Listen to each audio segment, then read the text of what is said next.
मोहतरम सामईन, अस्सलामु अलैकुम वरहमतुल्लाहि वबरकातुहू। इस बार हम आपके लिए पेश कर रहे हैं क़िससुल अंबिया। चुनाचे अब हम आपको इदरीस अलैहिस्सलाम के बारे में बताते हैं। एक हदीस में है कि आदम और शीस अलैहिस्सलाम के बाद इदरीस अलैहिस्सलाम पहले नबी हैं। एक दूसरी हदीस में है कि इदरीस अलैहिस्सलाम पहले नबी हैं जिन्होंने कलम के जरिए लिखा और लोगों को किताबत सिखाई।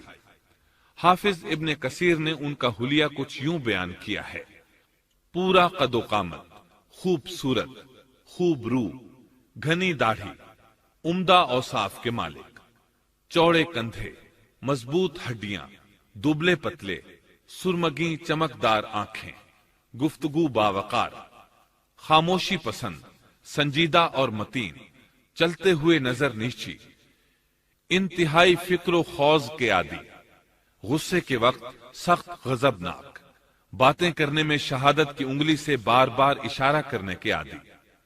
इदरीस अलैहिस्सलाम शीस अलैहिस्सलाम की शरीयत पर अमल पैरा रहे। चूंकि इदरीस अलैहिस्सलाम रसूल भी थे, इसलिए अल्लाह की तरफ से मुस्तकिल उन पर शरीयत नाजिल हुई, जिसकी तशरीह व तफसीर करके लोगों को अहकाम इलाही से आगाह फरमाते। इदरीस अलैहिस्सलाम ने जब देखा कि मुफसिदीन ईमान वालों पर जुल्म ज्यादती कर रहे हैं, उनका फसाद बढ़ता जा रहा है और समझाने के बावजूद ये लोग बाज नहीं आ रहे, तो उन्होंने अपने पैरोकारों को जिहाद का हुक्म दिया। इदरीस अलैहिस्सलाम पहले शख्स हैं जिन्होंने अल्लाह के रास्ते में जिहाद किया, गनीमतें हासिल की और दुश्मनों को कैदी बनाया। लेकिन गनीमतें और कैदी उनके लिए हलाल नहीं थे। रसूलुल्लाह सल्लल्लाहु अलैहि वसल्लम पहले रसूल हैं जिनके लिए गनीमतें हलाल की गईं। लेकिन ये बात यकीनी है कि जिहाद सबसे पहले इदरीस अलैहिस्सलाम ने किया।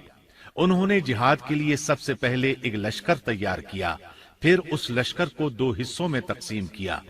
एक हिस्सा प्यादों पर मुश्तमिल था, दूसरा सवारों पर। चुनाचे भरपूर तैयारी के बाद इदरीस अलैहिस्सलाम ने काबिल की कौम पर चढ़ाई कर दी।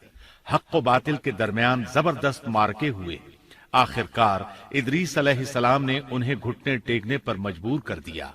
उनका बहुत सा माल व असबाब लूट लिया और लोगों को कैदी बना लिया।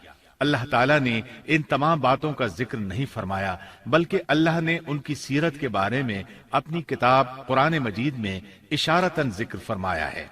मसलन सूरह मरियम आयात 56 और 57 में इरशाद होता है, और इस किताब में इदरीस का भी जिक्र कर, वो भी नेक किरदार नबी थे, हमने उन्हें बुलंद मकाम पर उठाया। उनके बुलंद मर्तबे के बारे में बुखारी और मुस्लिम में हदीस मौजूद है कि नबी करीम सल्लल्लाहु अलैहि वसल्लम ने फरमाया, मैंने मेराज की रात चौथे आसमान पर इदरीस अलैहिस्सलाम से मुलाकात की। वो चौथे आसमान पर बुलंद मकाम पर फाइज थे। इब्ने जरीर ने एक रिवायत बयान की है।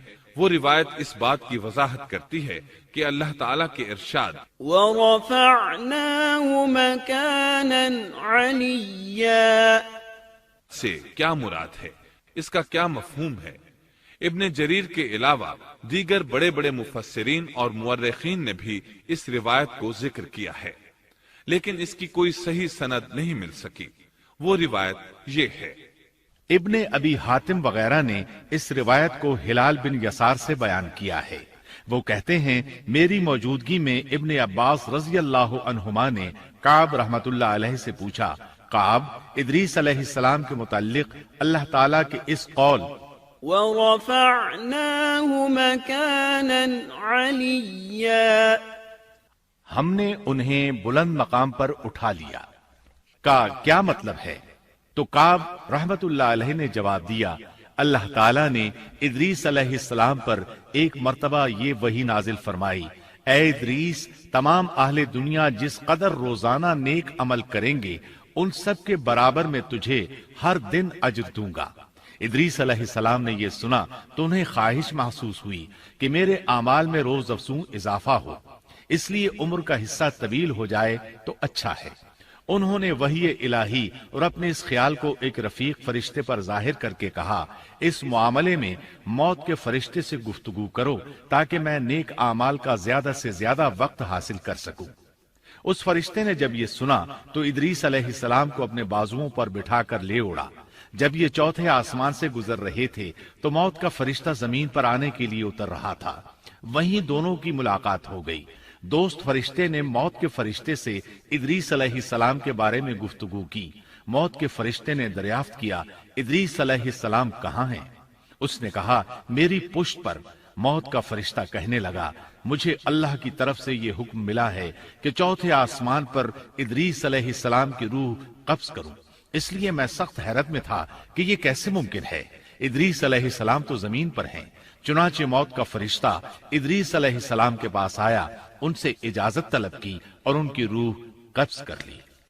انبیاء کو یہ امتیاز حاصل ہے کہ فرشتہ ان کی اجازت کے بغیر ان کی روح قبض نہیں کر سکتا، اور رسول اللہ صلی اللہ علیہ وسلم کو تو یہ اختیار دیا گیا کہ آپ دنیا میں مزید رہنا پسند کریں تو رہ سکتے ہیں، یا پھر رفیق اعلیٰ کی رفاقت کو پسند کر لیں۔ آپ نے رفیق اعلیٰ کی رفاقت کو پسند فرمایا۔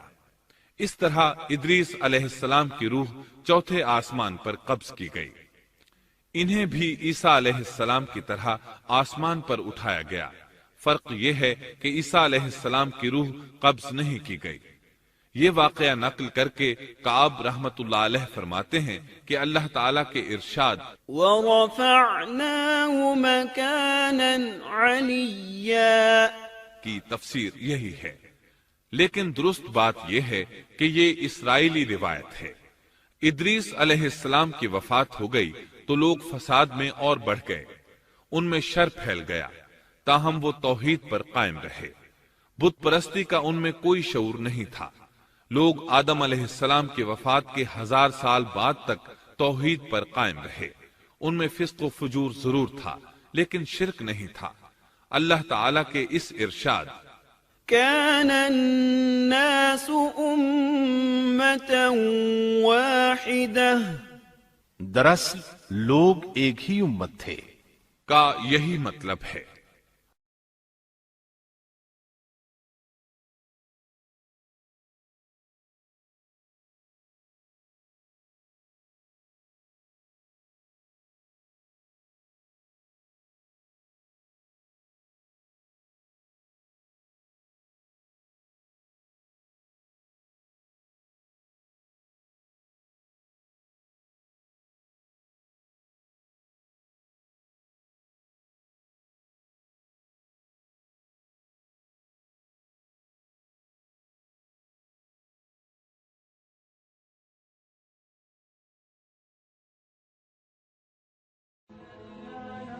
Thanks for watching. Don't forget to like, comment, share and subscribe to